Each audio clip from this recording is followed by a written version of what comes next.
Ce que l'on sait, ce que l'on peut vous confirmer, c'est qu'il est aux alentours de 15h30 environ lorsque cet homme se déplace au commissariat de Mulhouse pour venir signer son contrôle judiciaire parce qu'il est assigné à résidence. Et puis il va refuser de signer ce contrôle judiciaire, il va sortir du commissariat et il va déambuler dans les rues de Mulhouse, se munir d'une arme. Alors à ce stade, on ne sait pas s'il part acheter une arme blanche ou s'il l'avait sur lui, et il va poignarder au hasard, il faut dire les mots, eh bien, plusieurs personnes dans la rue. On nous parle d'agents communaux, d'agents qui travaillent pour la ville de Mulhouse, avec ce dramatique bilan que vous découvrez à l'image, hein, un mort et 2 blessés. Voilà le bilan que nous pouvons communiquer à l'heure actuelle. Ce que l'on sait du profil de cet homme, c'est qu'il est né en 1987 en Algérie. C'est un homme avec une obligation de quitter le territoire français, inscrit au FSPRT, donc c'est le fichier à la fois des signalements pour la prévention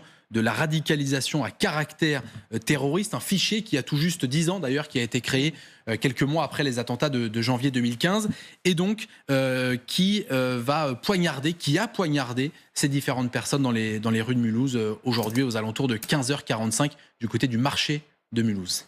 On le disait, hein, l'homme devait signer son contrôle judiciaire au commissariat de police de Mulhouse pour vérifier son assignation à résidence, et il a refusé.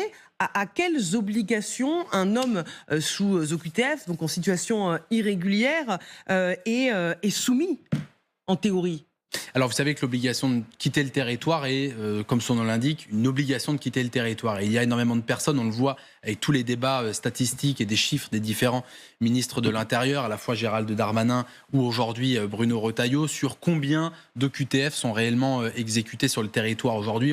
Moins de 10%, avant c'était encore inférieur à cela, et les exécutions d'OQTF ne font que d'augmenter ces dernières années.